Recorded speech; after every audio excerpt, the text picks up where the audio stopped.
ఏ reason కోసమైనా సరే government ఒక ల్యాండ్‌ని అక్వైర్ చేస్తుందంటే, ఆ ల్యాండ్ ఓనర్స్‌కే కాదండి. అక్కడ ఏదైనా చిన్న బండి పెట్టుకొని ఉండున్నా, లేదంటే ఆ ల్యాండ్‌ని లీజ్ తీసుకొని ఏదైనా బిజినెస్ పెట్టుకుంటున్నా కూడా, మీకు కూడా కాంపెన్సేషన్ అనేది ఇవ్వాలి. ఓనర్స్‌కే కాదు. According to land acquisition act government అనేది ఎప్పుడైనా ఈ రోడ్ వైడనింగ్‌కో, లేదంటే ఏదన్నా బ్రిడ్జ్ కన్‌స్ట్రక్ట్ చేయడానికో, ఇంకా దేనికైనా సరే ఒక ల్యాండ్ అనేది అక్వైర్ చేస్తున్నప్పుడు, ల్యాండ్ ఓనర్స్‌కే కదా డబ్బులివ్వాలి, మనకెందుకు ఇస్తారు అని అస్సలు అనుకోవద్దు. మీరు ఏదైనా చిన్న పానీపూరి బండి పెట్టుకున్నా, లేదంటే ఆ ల్యాండ్ లీజ్‌కి తీసుకొని మీరు ఒక స్వీట్ షాప్ నడుపుతున్నా, ఒక పెద్ద బిజినెస్ రన్ చేస్తున్నా కూడా ఆబ్వియస్లీ దాని మీద మీ లైవ్లీహుడ్ డిపెండ్ అయ్యి ఉంది అంటే మీరు చాలా సఫర్ అవుతారు. సడన్‌గా షిఫ్ట్ చేయాలి గవర్నమెంట్ వల్ల అంటే మీరు కూడా విక్టిమ్సే. ఓనర్‌కి ఎంత హక్కు ఉందో ఆ కాంపెన్సేషన్ మీద మీకు కూడా అంతే హక్కు ఉంటుంది.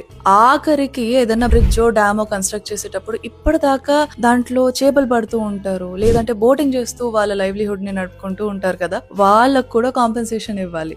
ఎంత అంటారా? మీకు ఏదైతే లాస్ జరుగుతుందో ఈ అక్విజిషన్ వల్ల అది, ప్లస్ ఇప్పుడు మీరు కొత్తగా ఈ బిజినెస్ ని షిఫ్ట్ చేయాలి కదా అది, ప్లస్ మెంటల్ అగని అంటారు. సపోజ్ మీకు ఇదంతా కౌంట్ చేస్తే 1,00,000 వచ్చిందండి, దీన్ని ప్లస్ ఇంకో 1,00,000 అంటే ఇంకో 100% డబుల్ చేస్తారు మీ మెంటల్ అగని ఏదైతే ఉందో దానికి. ప్లస్ ఇంట్రెస్ట్ కూడా ఇస్తారండి. మొత్తం మీకు ఎంత లేట్ అవుతుందో ఈ కాంపెన్సేషన్ ఇవ్వడానికి అప్పటిదాకా కూడా మీరు కాంపెన్సేషన్ తీసుకోవచ్చు. బట్ రియాలిటీ అది కాదు కదా, చాలా మందికి ఇవ్వట్లేదు కదా. అసలు మీకు అడగడం తెలిస్తే కదా, ఎందుకంటే మీకు ఈ విషయమే తెలియదు. అలాంటి టైంలో మీరు ఏం చేయాలి ఇవ్వకపోతే అంటే, మీరు హైకోర్టులో రిట్ పిటిషన్ అనేది ఫైల్ చేయాలి, ఇట్లా ఇవ్వట్లేదు గవర్నమెంట్ అని. అప్పుడు మీది జెన్యున్ కేసు అయితే మాత్రం ఖచ్చితంగా ఇప్పిస్తుందండి మీకు. లేదు కీర్తన మేము ఈ కోర్టు చుట్టూ తిరగలేం కదా అని అనుకుంటే, హైకోర్టు కేసెస్ లో పార్టీస్ కోర్టుకు వచ్చే అవసరం మాక్సిమం ఉండదండి అసలు.